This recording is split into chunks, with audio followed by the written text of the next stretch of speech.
Hey everyone, it's Chinbeard and it is Thursday, which means that I need to be flying out to San Diego Comic-Con in exactly 1 week, which gives me just under 7 days to get this thing finished. A lot of people wanted to know more about the sort of nuts and bolts of doing the Pepakura with foam, so I figured I'd give you a little insight into that.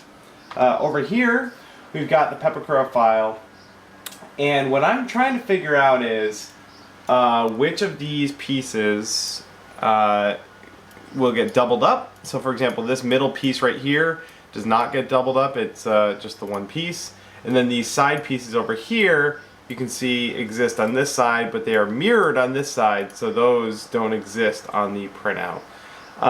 So what I like to do is I'm going through and I'm adding an X2 text to any of the pieces I know will need to be done twice, and then what I'll do is trace this out on the foam and then flip it over and trace it out on another piece of foam, only mirrored.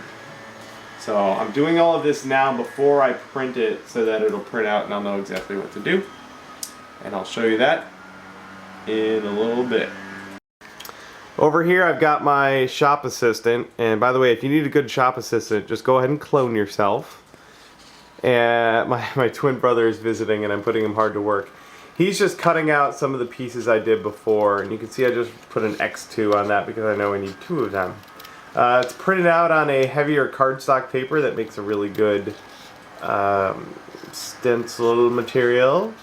And yeah, so he's doing that for me because he's the best brother ever. And then I'll use those to cut out the foam pieces. Looking good, man, looking good. Oh yeah. So here are the pieces that were printed out. You can see this piece says X2 on it right there, because I know I need to mirror that on the foam. I got all my foam hiding back there. Oh yeah. But right now, I'm cutting out all of the template pieces. Now this one in particular had pieces that spanned over more than one sheet of paper because I'm using a normal letter size paper on my inkjet printer. If you had a bigger printer, you could rearrange the pieces so that they fit better, or if you have like, you could even plan on bringing it to something like Kinko's and have them print it on their big printer, whatever. I have an inkjet printer, so that's what I'm doing. You can see with the shine there, I got a piece of packaging tape. Use this packaging tape there.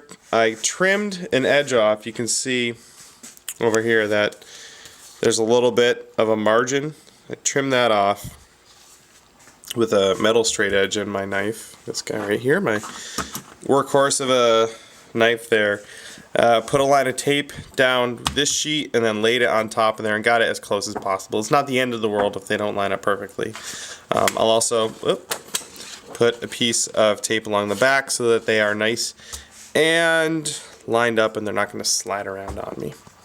I also just realized that all of these pieces look similar, if not are almost the same, and that to keep them in order, I wrote down letters, A, B, B, C, C, etc. Same thing over here with these guys. And like this big guy here, there's 4 of these, so this was the one that was on the bottom, so that when I look at the Pepakura file, when I'm putting this together, I'll know which is which. And I'll probably have to transfer that information to the foam when I do it. Let's see what else is here. Yeah, these pieces are all look the same. They might be a teeny bit different when I'm putting them together. So knowing, yeah, here we go. Middle bottom, middle top, top piece. These I know for a fact are all a little bit different. So if I put them, forget which one is which when I'm trying to put them together, then I'm going to run into trouble. So more information to add. And when you're putting all of this stuff together, when I do it, I have, you know, like the PEP file up on my computer while I'm gluing the things together so I can compare and contrast. So here are a bunch of pieces. We've got all of these pieces here are the midsection, the sort of abdomen, and then all of these pieces here are for the back. Now what I got to do is transfer these to foam like that with a little bit of Sharpie marker. This, by the way, just the back or the abdomen pieces here, just cutting them out was a couple hours of work. Yeah.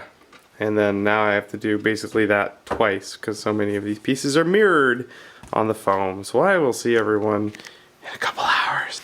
we'll need product placement come Sunday at midnight when I am living off of just coffee. Oh yeah, nice. Yeah, cuts. foam.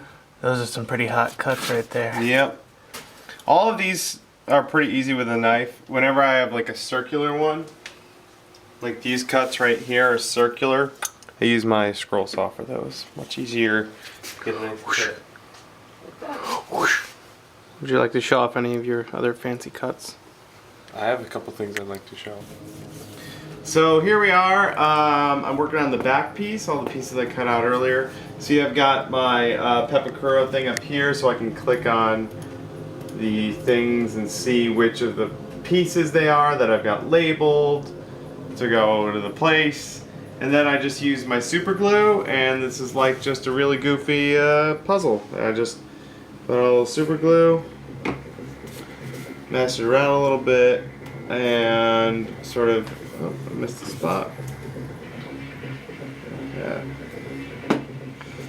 And then I mash it together like that, and hold it.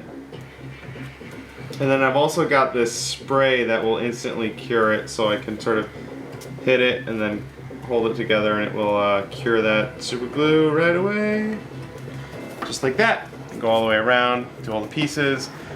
This piece, you can see, is mostly sort of cylindrical. There aren't really any complex curves, but some of the pieces on the chest were more complex curves, and they have darts cut into them, and when you glue them together, they sort of form like rounded shapes and stuff. So this one's mostly flat, and I'll bend it later.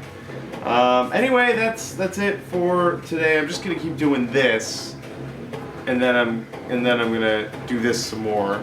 You can see I've got a whole lot more little tiny pieces to cut out.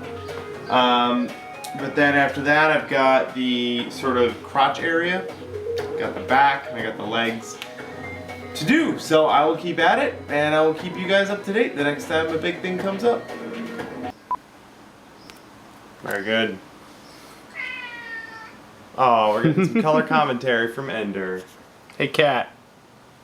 Oh, you look huge from this angle. Yeah, he does. He looks huge from every angle.